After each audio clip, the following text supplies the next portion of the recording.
ex-wife shows up at the door, who you gonna call? Welcome back to your favorite podcast. As usual, the robing, vibes, vibing, the fireplace, crackling. And for those of you who are not ready, you're not cozy yet, you're not comfy, you're like, give me a second, let me get my robe. Give you a second. Second passed. Okay, so let's get straight into it. So Congress, it's not yet in Congress, but there is a bill being proposed to ban our beloved TikTok. I know, to ban TikTok. Some of you're like, well, what am I going to do with the rest of my days if it gets banned? Chill out. It's just proposed. But this bill is, 12 pages. It's known as the Protecting Americans from Foreign Adversary Controlled Applications Act. The aim is to protect national security of the United States from threat being posed by foreign adversary controlled applications like TikTok. So what it means is if the ban was to go through both the Senate and Congress, it would make it illegal to distribute apps by ByteDance. So that's who created TikTok or owns and created TikTok. What it means for ByteDance in particular is that if the ban was to go through all the levels and be imposed, that they would have two options. They would have to either sell TikTok to a US domiciled company, or they would keep control, but know that their application is going to be removed from the US App Store. Now, they're saying why they really want the ban to happen is because they think eventually the data that's being collected by TikTok will end up in the hands of the Chinese government and be used for espionage. So for all those, grandmas and grandpas and conspiracy theorists who've been like, hey, we think we're actually, giving information to the Chinese government. The US government thinks so too. They're like, nah, actually, let's shut it down. And to be honest, maybe they are, because they did say that, hey, that we're collecting data, we're not giving it to the Chinese government, but we're collecting it. I mean, honestly, I think it's a little odd, right? Because yes, I do think that is a valid concern, but I feel like they're masking it because they want to control TikTok. I think that's the real big thing. They want control over it. They want control over the information. They want to have control of the eyes. And the fact that it's coming from a foreign company, they're like, no, we don't want that. We want it to be controlled here. So I think that's the biggest thing. That's why the option of selling is also there. Because if they banned it, they could just shut down the app, period. We don't want anything like this running. But I think they see where the money is. They're like, no, we could rake in more money. We're not going to fund the trillions of dollars of debt that we have.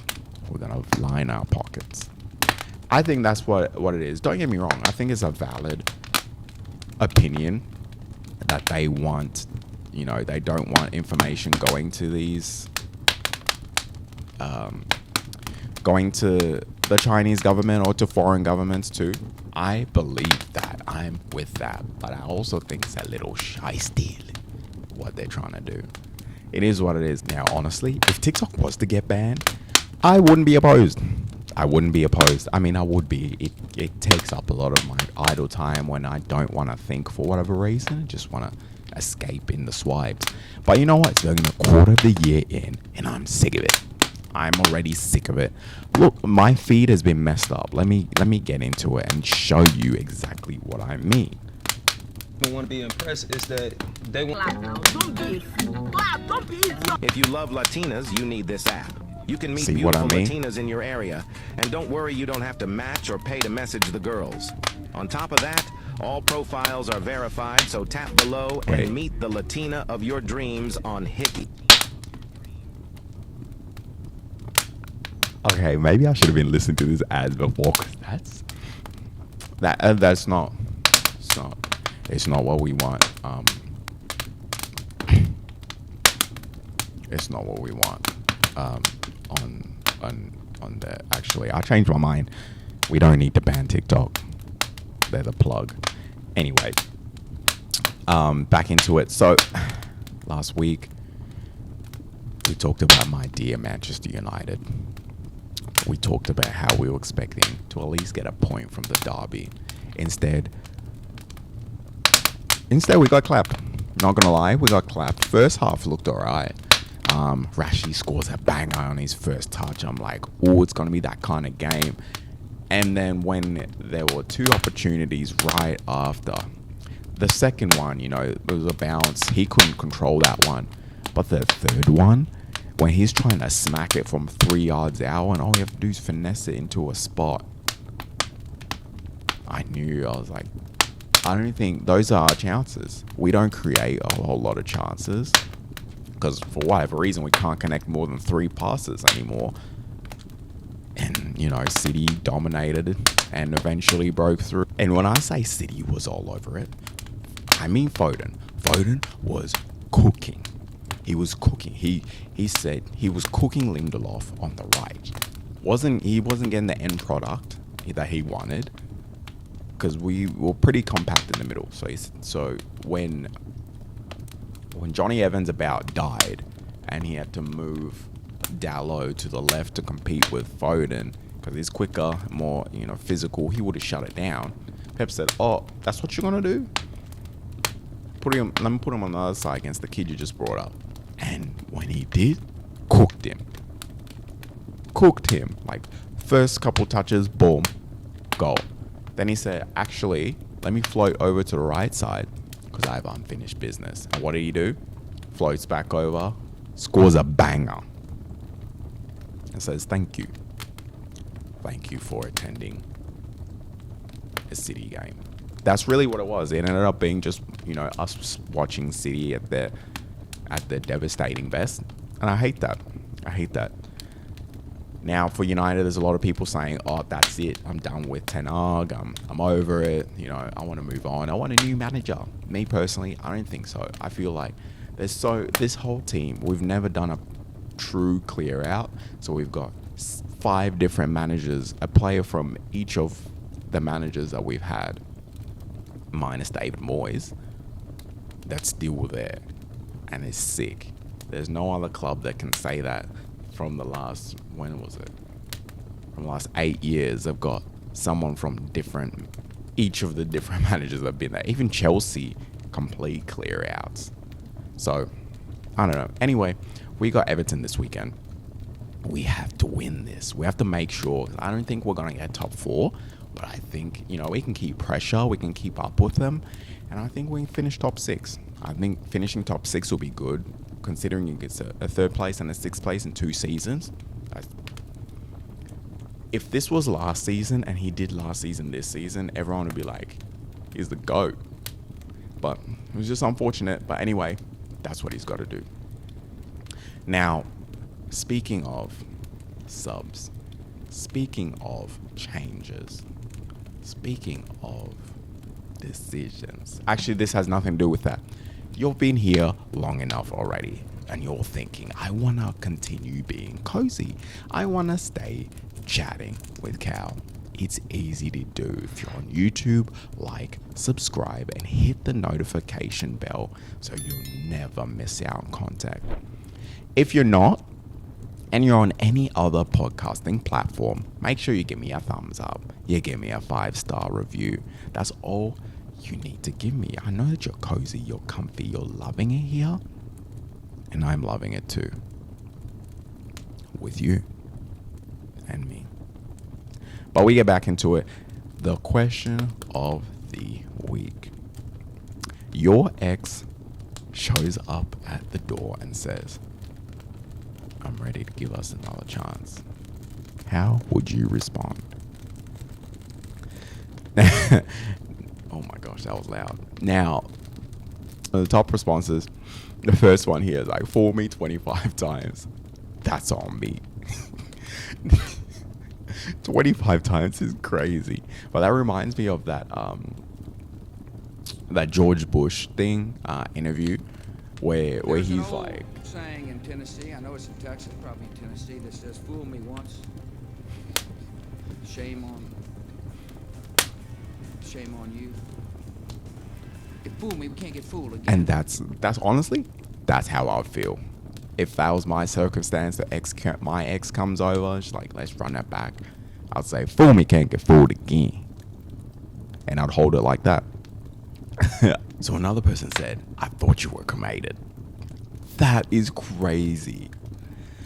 But then someone says, for real though, my ex passed away after we divorced and was in fact cremated, so I'd be calling Ghostbusters, I guess.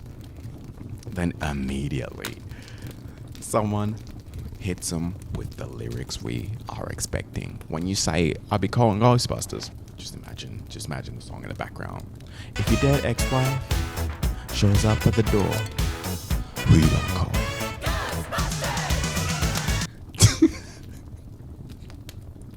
And they made the full 4 verses on here. I love it. I'm not gonna sing the whole thing, but just know would be cold. Yeah, but anyway, for me, no, honestly, I would 100% react. Not like the I thought you were cremated one, but yeah, nah. Fool me once, shame on. I can't get fooled again. That's not happening to me. We learned our lessons here.